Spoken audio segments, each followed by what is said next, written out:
Many people believe that showing vulnerability means being weak. They think it means crying too much or talking about personal things with everyone. But real vulnerability is not weakness. It is the courage to be honest about who we are, even when we are not sure what will happen next. It is saying, "This is me right now," without trying to look perfect. When we show our true selves, people can feel closer to us. This is the real power of vulnerability. In daily life, we often wear masks. We pretend that everything is fine when we are tired or sad. We smile and say, "I'm okay," even when we are not. These masks protect us for a short time, but they also stop people from really knowing us. When we take off the mask, even just a little, we let others see our real feelings. That small step can create a big change. It can make people trust us more. It can help them feel safe to be honest too. And that is how real connection begins. Vulnerability helps people understand each other better. When we hide our feelings, others must guess what is happening inside us. They often guess wrong. Maybe your friend thinks you are angry when you are only tired. Maybe your coworker thinks you are cold when you are actually shy. But when you say, "I feel nervous," or "I am not sure about this," people can understand you clearly. They know how to help. They can give support instead of distance. Simple honesty can make communication easier and kinder. Being vulnerable also creates empathy. When we share our true struggles, other people remember their own. Everyone knows what it feels like to be sad, scared, or alone. Everyone has made mistakes. Everyone has had moments of shame or regret. When you talk honestly about your pain, others feel less alone. They think, "I have felt that too." This is the start of real connection. We see that being human means having both strong and soft parts. It helps us care more for each other. But being vulnerable does not mean sharing everything with everyone. It is not about telling all your secrets or posting every emotion online. Healthy vulnerability has limits. It means being open in the right moment with the right person. You can be honest and still protect your privacy. You can say how you feel without losing respect. You can ask for help and still keep your strength.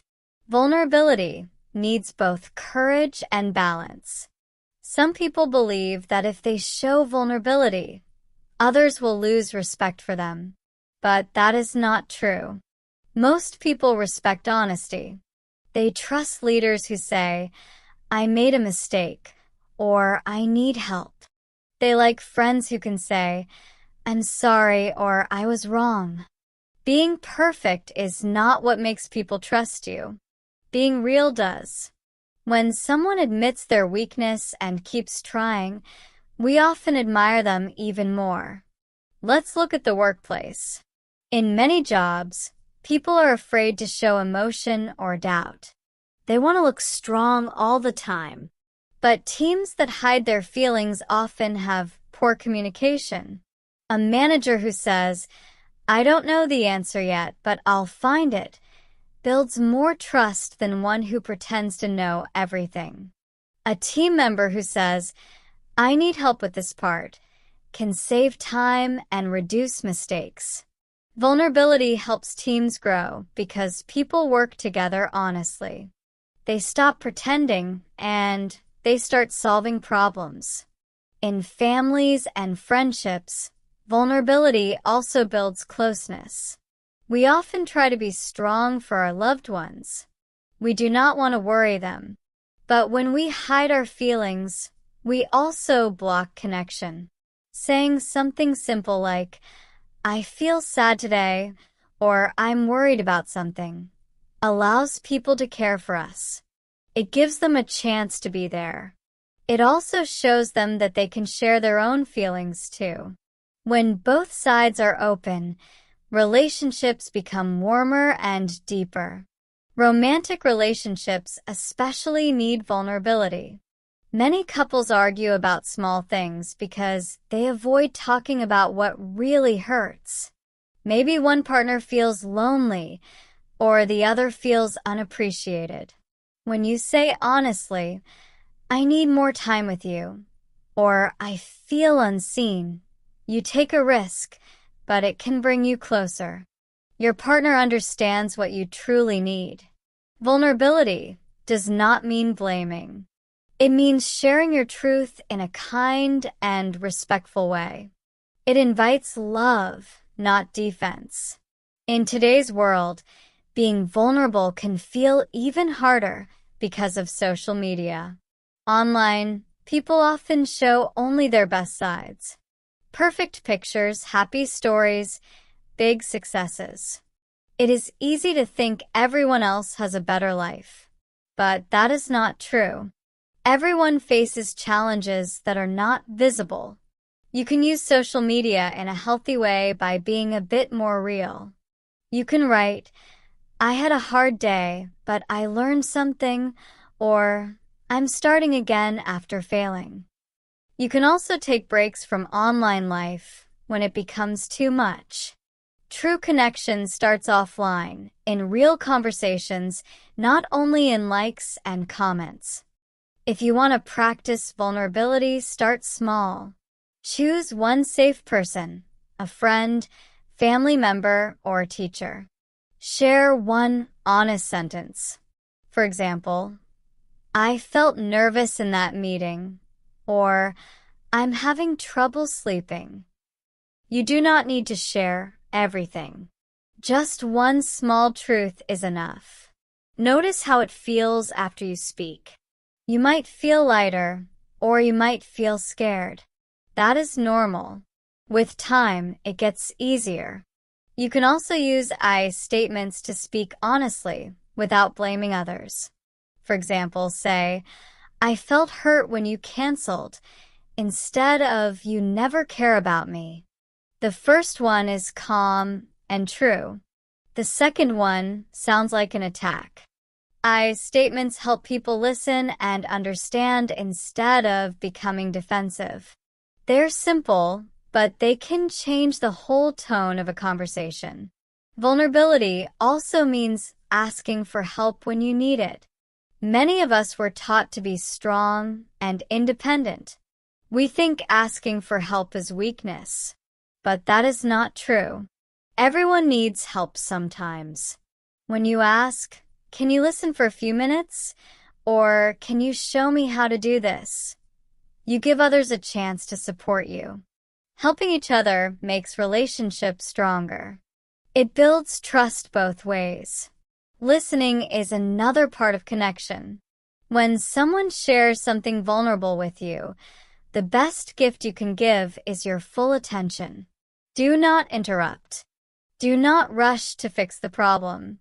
Just listen. Say things like, "I understand," or "That sounds hard."